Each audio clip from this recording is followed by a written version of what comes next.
नमस्कार प्यारे बच्चों। देखिए गए पहली क्लास मैंने आपको पढ़ाई है साइंस की, और दूसरी क्लास की बात करते हैं हम। इससे पहले जो मैंने पढ़ा है वो आपको याद हो गया होगा, नहीं हुआ है तो आप याद कर लोगे इसको। एक दो बार वीडियो को देखो और अपने नोट्स साथ के साथ बनाते चलो, तो आपका पेपर में कुछ भी छूटने वाला नहीं है। तो दूसरी क्लास के बारे में बात करते हैं अब, देखिएगा। इससे पहले जो मैंने बताया है वो आप सब चीजें याद करते चलेंगे साथ के साथ, जब भी आगे की चीजें सारी समझ में आने वाली है। अगर आप याद नहीं कर पाओगे तो फिर समझ में नहीं आएंगे। ध्यान से देखेंगे, देखिएगा। मैं लिखता हूं एक न्यूटन। एक न्यूटन बराबर कितने के होता है? ढाई। ढाई लिखता हूं। हम आपने पढ़ा होगा एक न्यूटन बराबर 10 की पावर कितना होता है? 5 डाइन के होता है। डाइन क्या है? ये सीजीएस पद्धति में है। सीजीएस पद्धति मैंने पढ़ाई है आपको।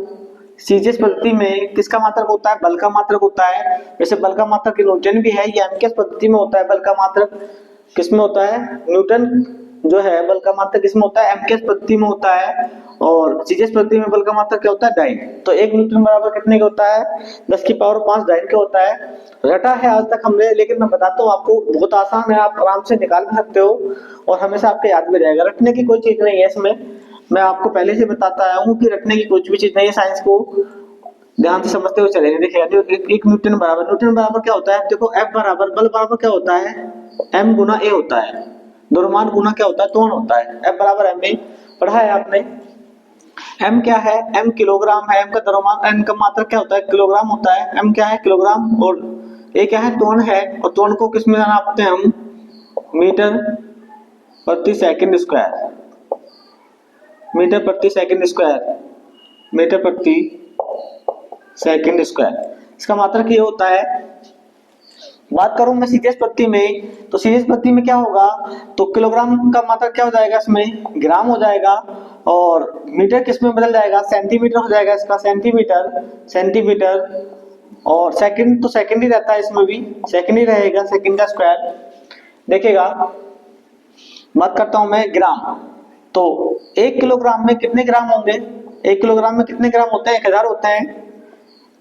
1 मीटर में कितना सेंटीमीटर होता है? 1 मीटर में कितना सेंटीमीटर होगा? 100 होगा। और सेकंड तो हम, सेकंड समय तो एक ही होता है। तो अगर इन दोनों की गुना करें हम तो कितना आएगा? 10 की पावर कितना आ जाएगा? 3 जीरो ये है और 2 ये है, तो कितना हो जाएगा? 5 हो जाएगा।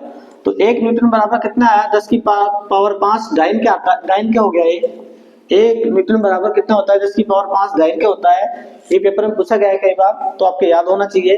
कैसे आता है वो भी मैंने बता दिया है। अगर आपके फॉर्मूला याद है तो आपको रटने की कोई भी की जरूरत नहीं है, आप आराम से निकाल सकते हो। देखिएगा, आगे कुछ और बात करता हूँ मैं। आगे बताता हूँ इससे आगे।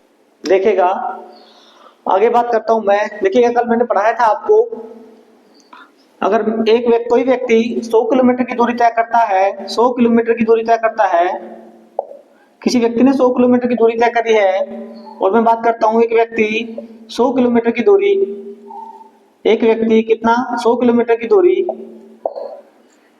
प्लस पूर्व दिशा में जाता है वो, मैं लिख दूं पूर्व दिशा।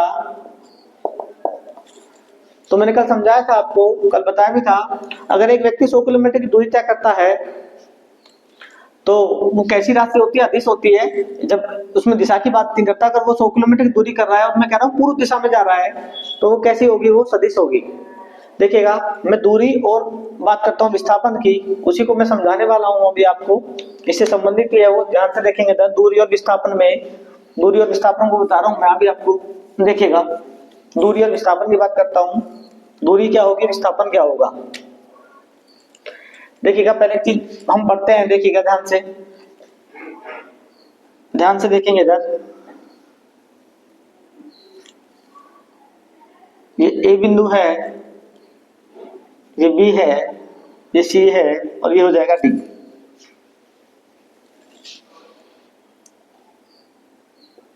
एक आयत है, ये 5 हो गया, ये भुजा, ये 12 सेंटीमीटर है, 12 मीटर लिख लो उसको। ये 12 मीटर हो गया, ये 5 मीटर है, 5 मीटर 12 मीटर। देखिएगा, ध्यान से समझेंगे। मैं बात कर रहा हूँ दूरी और विस्थापन की। देखिए, दोनों को रटने की कोई भी चीज नहीं है, साथ के साथ अभी याद हो जाएगी आपके। बहुत आसान है। एक देखिएगा, 3 व्यक्ति हैं। 3 व्यक्ति को तीन व्यक्तियों को कहाँ पे आना है, डी पे आना है। तो पहला व्यक्ति जो है वो कहाँ से चलता है, ए से चलता है। ए से चल के कहाँ है, बी पे, फिर कहाँ आता है वो सी पे, फिर बी पे आता है, बी से कहाँ आता है, डी पे आता है। तो पहला व्यक्ति है वो ए से कहाँ पे गया, बी पे गया, और बी से कहाँ पे आया, डी पे। तो पहले व्यक्ति के द्वारा चलेगी दूरी कितनी होगी, दूरी की बात करूं तो दूरी कितनी हो जाएगी, दूरी कितनी हो जाएगी 12। देखो ये भी 5 है तो ये भी कितना होगा, ये भी 5 ही होगा, ये 12 होगा। आयत है नहीं, तो आयत के आमने सामने भुजाएं बराबर होती है। तो क्या होगा, पहले व्यक्ति के द्वारा चलेगी दूरी कितनी हो जाएगी 5, सॉरी 12। ए से बी तक कितना होगी 12, और बी से डी तक कितना आया 5। तो ए से बी और बी से डी तक चलने में चलेगी दूरी कितनी हो जाएगी 17 मीटर हो जाएगी। कितनी हो जाएगी 17 मीटर चला है वो पहला व्यक्ति। दूसरे व्यक्ति ऐसे ना आके ऐसे आता है, वो पहले ए से कितने पे आया, ए से आया सी पे, और सी से कहां पे आया, डी पे आया, सी से कहां पे आया, डी पे। तो ध्यान से देखो पहले व्यक्ति के द्वारा चलेगी दूरी कितनी होगी, कितना होगी, पहले व्यक्ति ए से सी तक कितना 5 मीटर चला है, फिर सी से डी तक कितना चला है 12 चला है। तो टोटल कितना हो जाएगा, कितना हो गया है 17 मीटर हो गया है। और जो तीसरा व्यक्ति है वो समझदार है, वो ऐसे घूम के ना वो क्या करता है, वो सीधा ही ऐसे आ जाता है। ए से कहां से आ गया है, वो डी पे आ गया है। तो ए से डी तक क्या होगा, देखिएगा ये एक समकोण त्रिभुज बन रहा है, ये 90 डिग्री का बन रहा है, ये लंब हो गया, ये इसके कर्ण हो जाएगा। तो ये 5 है और कितना है 12 है। 12 का वर्ग कितना होता है, 12 का वर्ग 144, और 5 का कितना होता है 25। दोनों को जोड़ेंगे तो कितना आ जाएगा 169 आएगा। और ये किसका वर्ग होता है 13 का, किसका होता है 13 का। तो ए से डी तक जो तीसरा व्यक्ति है, ए से और डी तक आने में कितनी दूरी चलता है, वो 13 मीटर चलता है। कितना चलता है वो 13 मीटर चलता है। तो ध्यान से देखेंगे, देखिएगा पहले व्यक्ति देखो ए से बी तक आया पहला व्यक्ति, और बी से कहाँ आया डी तक, कितना चला 17 मीटर। दूसरा व्यक्ति ए से कहाँ आया सी तक, सी से कहाँ आया डी तक, तो कितना चला 17 मीटर चला। और तीसरा व्यक्ति बहुत स्मार्ट है, वो ए से कहाँ आ गया, सीधा डी पे आ गया, तो कितना चला है वो 13 मीटर चला है। तो ध्यान से देखेंगे, देखिएगा बात करते हैं। तो पहले व्यक्ति के द्वारा चलेगी दूरी कितनी होगी, पहले व्यक्ति के द्वारा चलेगी दूरी कितनी है 17 मीटर है। दूसरे व्यक्ति के द्वारा चलेगी दूरी कितनी होगी 17 होगी। लेकिन तीसरे व्यक्ति के द्वारा चलेगी कितनी दूरी होगी 13 मीटर होगी। तो यहीं से देखिएगा बनती है, मैं बात करता हूँ दूरी और विस्थापन की, यही बताता हूँ मैं। देखिएगा एक तरफ दूरी लिखता हूँ मैं और एक तरफ हो जाता है विस्थापन। दूरी और विस्थापन, देखिएगा दूरी और विस्थापन साथ ही साथ में समझाता चलूंगा आपको। दूरी क्या है, तय किए गए पथ की कुल लंबाई, तय किए गए पथ की कुल लंबाई है ना, ए से बी, बी से डी, ये कुल लंबाई होगी। तय किए गए पथ की कुल लंबाई क्या हो जाएगी, दूरी हो जाएगी। जबकि देखिएगा ये जिसे मैं प्रारंभिक बिंदु मानता हूं, ये हो जाएगा अंतिम बिंदु हो जाएगा। ये प्रारंभिक बिंदु है और ये क्या है, अंतिम बिंदु है। तो प्रारंभिक बिंदु और अंतिम बिंदु के बीच की कुल दूरी को, प्रारंभिक बिंदु व अंतिम बिंदु के बीच की दूरी को क्या कहते हैं, विस्थापन कहते हैं। देखिएगा ये क्या है, ये तो कुल दूरी चला है वो, और ये क्या है, ये भी कुल दूरी है, लेकिन क्या है ये प्रारंभिक बिंदु है और ये अंतिम बिंदु है। ये क्या है, प्रारंभिक बिंदु से पहले क्या है, बी पे आया, फिर बी से कहां पे आया, डी पे आया। तो ये क्या है, कुल दूरी है। और ये क्या है, प्रारंभिक बिंदु और अंतिम बिंदु के बीच की दूरी क्या कहलाती है, विस्थापन कहलाती है। दोनों को आपको समझ में आ गया होगा, ध्यान से देखेंगे इधर, देखिएगा इधर लिखता भी हूं मैं। तय किए गए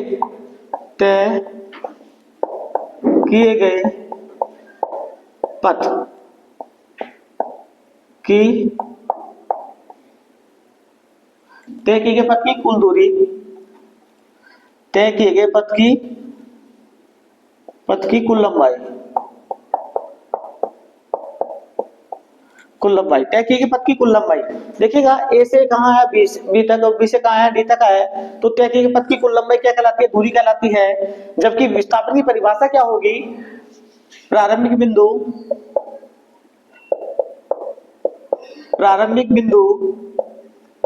व, देखिए प्रारंभिक बिंदु और अंतिम बिंदु, प्रारंभिक बिंदु व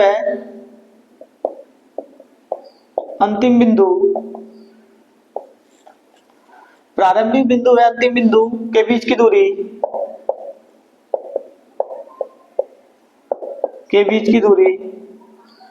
क्या कहलाती है, विस्थापन कहलाती है।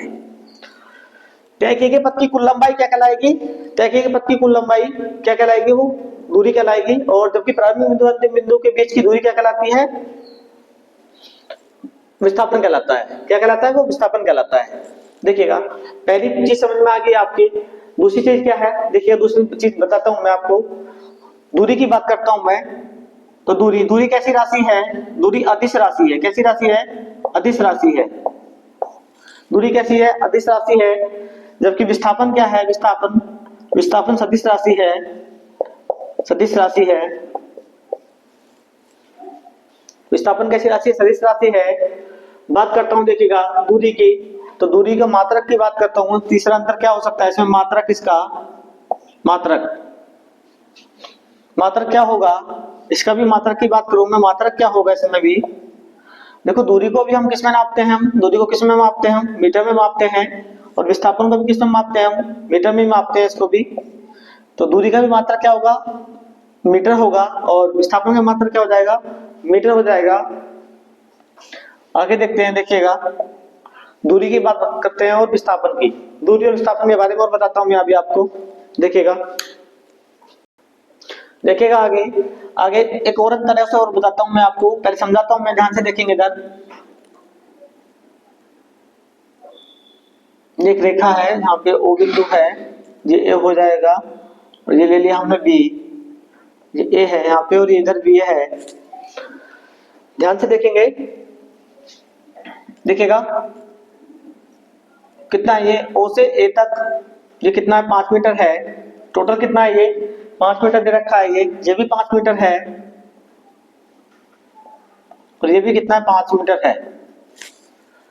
तो मैं बात करता हूं, एक व्यक्ति है, ओ से कहां तक आया? ए तक आया है। ओ से कहां तक आया? ए तक। जब ओ से ए तक चलेगा तो उसके द्वारा देखिएगा दूरी कितनी होगी? दूरी और विस्थापन। बात करता हूं मैं दूरी की और विस्थापन की। देखिएगा, दूरी और क्या है? विस्थापन। एक व्यक्ति ओ से ए तक आया है। ओ से ए तक आया तो उसके द्वारा चली गई दूरी कितनी है? 5 मीटर होगी। कितनी होगी? 5 मीटर होगी। देखिएगा, इसमें एक चीज ध्यान रखनी है, आपने पढ़ा होगा उसमें, ग्राफ में पढ़ा है, ये मूल बिंदु होता है। अगर इधर को चलते हैं, इस पे पॉजिटिव लिया जाता है, इस पे प्लस का जाता है, इस पे माइनस का, यहाँ पे माइनस का। जब इधर चलेंगे तो प्लस का होगा, जब इधर चलेंगे तो क्या होता है? माइनस का होता है। ऐसे ऊपर प्लस का और नीचे क्या होता है? माइनस का होता है। तो इधर प्लस होगा और उधर माइनस होगा। इस चीज का ध्यान रखना है, बताऊंगा मैं आगे इसमें। देखिएगा, एक व्यक्ति ओ से और ए तक गया है तो उसके द्वारा चलेगी दूरी कितनी है? कुल दूरी कितनी है? 5 मीटर है। तो मुझे बताओ, ओ से ए तक गया है तो इसका विस्थापन कितना होगा? विस्थापन भी क्या है? विस्थापन भी कितना होगा? विस्थापन भी कितना हो जाएगा? 5 मीटर हो जाएगा। लेकिन कैसा हो जाएगा? प्लस का हो जाएगा। कैसा हो जाएगा? प्लस का हो जाएगा। विस्थापन कितना? 5 मीटर हो जाएगा। इसका विस्थापन भी कितना हो जाएगा? 5 मीटर। जो भी मीटर है, मीटर। लेकिन फिर वो व्यक्ति ए से कहां पे आया? ओ पे आ गया है। कहां से आ गया? ए से कहां आ गया? ओ पे आ गया है। ए से कहां गया है वो? ओ पे आ गया है। जब ए से ओ पे आया तो उसके द्वारा चलेगी दूरी कितनी होगी? देखिएगा कितनी है? ओ से ए तक गया है, फिर ए से कहां आया? ओ तक आया है। तो 5 तो गया है और 5 आया है, तो कुल दूरी कितनी हो जाएगी? दूरी हो जाएगी 10 मीटर। दूरी कितनी हो जाएगी? 10 मीटर हो जाएगी। विस्थापन कितना होगा? विस्थापन आप बता सकते हो, विस्थापन कितना होगा? देखिएगा, जहां से चला है, यहां से चला और घूम के यहीं पे आ गया, तो मुझे बताओ इसका प्रारंभिक बिंदु और अंतिम बिंदु यही हो गया क्या? जब प्रारंभिक बिंदु और अंतिम बिंदु यही हो गया तो इसके द्वारा चलेगी दूरी क्या होगी? क्या जो दूरी जीरो ही होगी? क्या जीरो होगी यहाँ पे? क्योंकि मैंने अभी विस्थापन की परिभाषा लिखवाई है आपको। प्रारंभिक बिंदु व अंतिम बिंदु के बीच की दूरी क्या कहलाती है? विस्थापन कहलाती है। तो प्रारंभिक बिंदु भी यही हो गया, यहाँ से यहाँ चला और यहाँ से फिर ये वापस आ गया, तो प्रारंभिक बिंदु भी यही हो गया और अंतिम बिंदु भी यही हो गया है। तो इनकी दोनों के बीच की दूरी है वो क्या हो गई? जीरो हो गई है। तो विस्थापन कितना हो गया? जीरो हो गया। अब वो व्यक्ति ओ से कहाँ गया है? फिर वो बी पे गया है, उसको भेजा गया कहाँ पे? बी पे भेजा गया। कहां से? ओ से कहां पे गया है वो? बी पे गया है। जब ओ से बी पे गया है तो मुझे बताओ, पहले ओ से ए पे गया, 5 मीटर चला, फिर ए से ओ पे आया, फिर 5 मीटर चला, अब ओ से फिर बी पे जा रहा है तो कितना चल रहा है? 5 मीटर चल रहा है। तो 10 तो यहाँ चला और 5 ही हो गए, कितने मीटर हो गया है? 15 मीटर चला है। कितना चला है वो? 15 मीटर। तो कितनी दूरी हो गई है उसकी? कुल दूरी कितनी हो गई है? 15 मीटर हो गई है। अब मुझे बता विस्थापन क्या होगा? ये प्रारंभिक बिंदु है और ये अंतिम बिंदु है, तो यहाँ से जब इधर को चलेगा वो तो कितना आएगा? माइनस के 5 मीटर चला है वो। कितना चला है? माइनस के 5। कितना चला है, -5। मैंने अभी समझाया था अभी आपको, इधर को चलते हैं तो प्लस होता है, इधर को क्या होगा, माइनस होगा। तो क्या होगा, कितना चला है वो, -5 मीटर चला है। और फिर वो जो व्यक्ति है फिर बी से कहाँ आ गया है, फिर ओ पे आ गया है। जब बी से ओ पे आ जाएगा तो चलेगी जो दूरी है, यानी कि बी से कहाँ पे आ गया है वो, फिर ओ पे आ गया है, तो चलेगी दूरी कितनी होगी, देखिएगा 5। पहले तो इधर आया व्यक्ति, वो ए पे आया, फिर ओ पे गया, ओ से फिर बी पे गया, बी से फिर ओ पे आ रहा है, तो चलेगी दूरी कितनी हो जाएगी, 5 गया, 5 वापस आया 10, फिर 5 गया 15, फिर वापस आया, कितना हो जाएगा 20। तो चलेगी दूरी कितनी हो जाएगी, 20 मीटर होगी, उसके द्वारा चलेगी दूरी कितनी हो जाएगी, कुल दूरी कितनी हो जाएगी, 20 मीटर हो जाएगी। मुझे बताओ विस्थापन कितना होगा। विस्थापन आप बता सकते हो, भाई प्रारंभिक बिंदु और अंतिम बिंदु के बीच की जो दूरी होती है वो विस्थापन होती है। लेकिन यहाँ से चला बी पे गया, बी से फिर कहाँ गया है, ओ पे आ गया है, तो उसका प्रारंभिक बिंदु भी यही होगा और अंतिम बिंदु भी यही होगा। तो कितने हो जाएगा, 0 आ जाएगा। कितना आ जाएगा, 0 आ जाएगा। तो यहाँ से जो जो चीजें निकल के आती हैं वो क्या आई है, उसमें मैं बताता हूँ आपको। देखिएगा जो दूरी है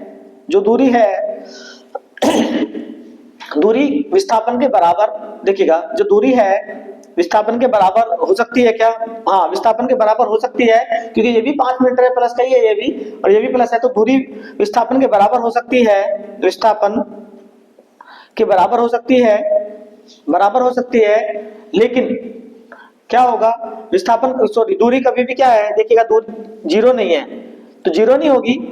तो देखिएगा विस्थापन क्या है, विस्थापन 0 भी है, प्लस भी है और नेगेटिव भी है, पॉजिटिव भी है और नेगेटिव भी है, यानी कि धनात्मक भी है, ऋणात्मक भी है, 0 भी है। तो क्या होगा, दूरी हमेशा क्या होती है, विस्थापन से क्या होती है, बड़ी होती है, यानी कि इसका मान क्या होगा, हमेशा विस्थापन से क्या होगा, बड़ा होगा या बराबर होगा, या तो बड़ा होगा या बराबर होगा। देखो यहाँ तो बराबर है और देखो यहाँ बड़ा भी है, यहाँ 20 है और 20 यहाँ पे क्या है, विस्थापन दूरी से ज्यादा नहीं है, तो क्या होगा, तो दूरी क्या होगी, विस्थापन से बड़ी होगी और क्या होगी, या बराबर होगी, ये कंडीशन होगी। लेकिन क्या होगा, दूरी कभी भी क्या होती है, 0 नहीं होती, कभी भी दूरी 0 नहीं हो सकती है। तो विस्थापन धनात्मक भी हो सकता है, ऋणात्मक भी हो सकता है, शून्य भी हो सकता है। तो देखिएगा यहाँ से जो पॉइंट निकले हैं मैं उन्हीं को बताता हूँ यहाँ पे। तो जो दूरी है, तो दूरी कैसी होगी, तो दूरी गतिशील वस्तु द्वारा, ये लिखेंगे इसमें हम यहाँ पे, गतिशील वस्तु द्वारा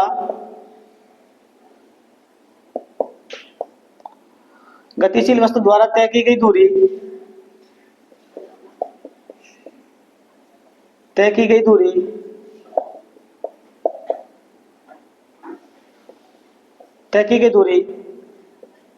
हमेशा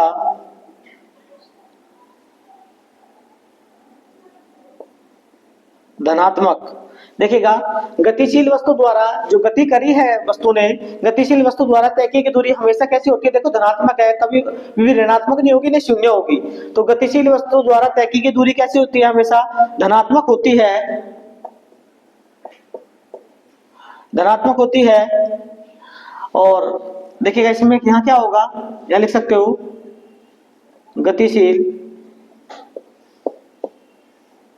गतिशील वस्तु द्वारा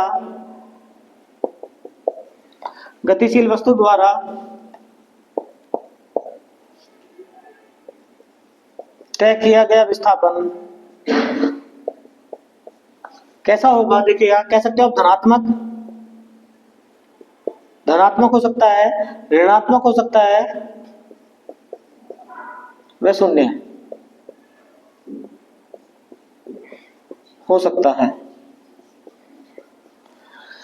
तो आप लिख सकते हो, यहाँ पे लिख सकता हूं मैं, यहाँ पे दूरी या तो बराबर होगी या कैसे होगी, या क्या होगी, किससे बड़ी होगी, किससे, विस्थापन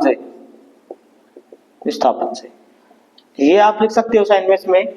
तो दूरी कभी भी क्या होती है, कभी भी 0 नहीं होती है, ऋणात्मक नहीं होगी, हमेशा धनात्मक होगी। विस्थापन ऋणात्मक भी हो सकता है, धनात्मक भी हो सकता है और 0 भी हो सकता है, वो मैंने आपको समझाया है, इसे आप नोट कर लोगे। उससे आगे मैं बताता हूँ, अभी आपको आप नोट करिएगा। देखिएगा एक क्वेश्चन इससे बताता हूँ मैं आपको, क्वेश्चन किस तरह से आता है या बताता हूँ तो आप समझोगे ध्यान से। इधर एक क्वेश्चन बताता हूँ, इससे मैं आपको ध्यान से देखेंगे। इधर देखिएगा सही नहीं बना है ये, इसको इधर बना देता हूँ मैं। इधर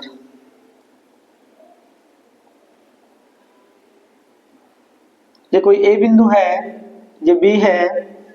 देखिए एक वृत्त है, इसका केंद्र है ये, और यहां से यहां तक की दूरी कितनी है? 14 मीटर कह दो या सेंटीमीटर कह दो, सेंटीमीटर कह दो। ए से बी, बी से क्या है? सी है, और सी से क्या है? यहाँ पे डी है, डी बिंदु है, ये सी बिंदु है। तो देखिएगा इससे क्वेश्चन किस तरह से बन सकता है। मैं बात करता हूं पहले किसकी, दूरी की बात करता हूं मैं, या विस्थापन ले लेते हैं पहले, विस्थापन। देखिएगा ए से, और एक चक्कर पूरा घूम के आने में यहां से यहां तक, यानी कि घूम के आएगा इधर ऐसे, और विस्थापन कितना होगा? यानी कि ए से ए तक विस्थापन कितना हो जाएगा? ए से ए तक विस्थापन, विस्थापन की बात करता हूं मैं, कितना होगा? देखिएगा विस्थापन, एक वृत्त है, इसकी त्रिज्या कितनी है? 14 सेंटीमीटर है। तो क्या होगा? देखिएगा ये भी 14 होगी, ये भी 14 है, ये भी 14 है। इसकी वैसे बात करें रेडियस की, ये सब क्या है? इसकी त्रिज्या है ये। अगर मैं से ऐसे मिला देता हूं तो ये भी 14 होगी, क्योंकि वृत्त की त्रिज्याएं वृत्त के केंद्र से कितनी भी जो जो जो रेखा वृत्त के केंद्र से पृथ्वी को टच करती है वो सारी त्रिज्या होती है। तो ये भी 14 है, ये भी 14 है, ये भी 14 है। तो ए से ए तक विस्थापन कितना हो जाएगा?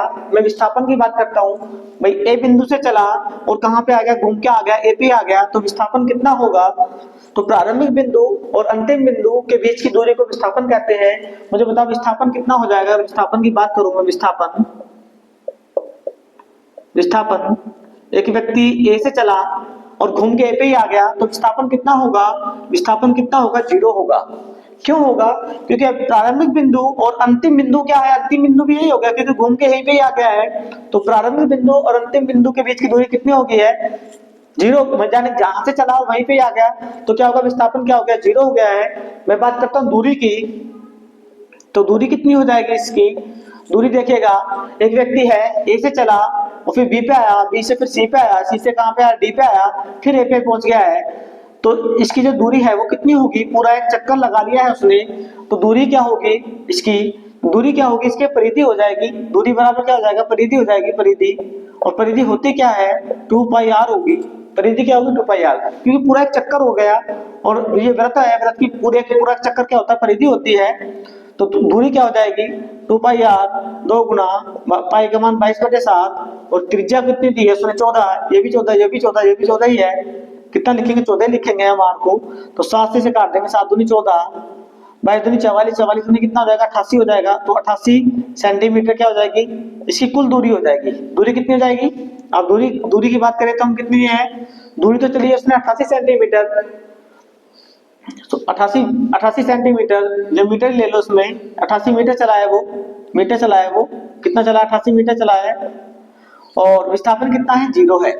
तो आपको ये चीजें क्लियर हुई होंगी कि किस तरह से हमें क्वेश्चन आता है तो किस तरह से करना है, दूरी क्या होगी, इसमें विस्थापन क्या हो सकता है। तो इस तरह से हम आसानी से क्वेश्चन कर सकते हैं।